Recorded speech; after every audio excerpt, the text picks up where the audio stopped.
বিচাৰোঁ যে পৰিৱেশটো সদায় আমি সুন্দৰ কৰি ৰাখিব লাগে। তেতিয়া প্ৰকৃতি থাকিলেহে পাৰিম বুলি ভাবোঁ। আৰু প্ৰকৃতিক সদায় আমি গছ পুলি কটাটো আমাৰ এইটো নহয়, কাটিবলগীয়াও পৰে। তাৰ ভিতৰত কিন্তু আমি আগতে ৰুই ল'ব লাগে। আৰু নতুন প্ৰজন্মই যাতে এইটো বস্তুটো সদায় মনত ৰাখে, আমাৰ পৰিৱেশটো ভালকৈ ৰাখিবৰ কাৰণে আমি গছপুলি ৰোৱাটো দৰকাৰ। আমি 50ডাল লগাইছোঁ। তাৰে কৃষ্ণচূড়া আৰু আছে আপোনাৰ সোণাৰু আৰু আপোনাৰ আজাৰ গছ আছে। কাৰণ আমি এইটো আপোনাৰ মেধিকুচি, আমাৰ সোণাপুৰৰ মেধিকুচি অঞ্চলত লগাইছোঁ। এইটো আমাৰ 2 বছৰ, আমাৰ এইটো হোৱা 2 বছৰ হৈছে। 2 বছৰ আমি প্ৰথম বছৰো কৰিলোঁ, সেইটো আমি আপুনি দীপৰ বিলত কৰিছিলোঁ। ছেকেণ্ডবাৰ আমি এইবাৰ মেধিকুচিত কৰিছোঁ।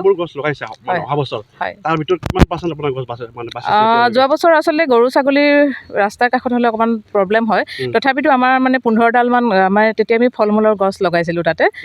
15ডালমান গছ অলৰেডি জীয়াইছে, ভাল হৈছে এতিয়া। নৱপ্ৰজন্মক লৈ আপুনি বিশ্ব পৰিৱেশ দিৱসক লৈ কি ক'ব আপুনি? উঠি অহা প্ৰজন্মক গছপুলি লগালে, তাক লৈ কি ক'ব আপুনি?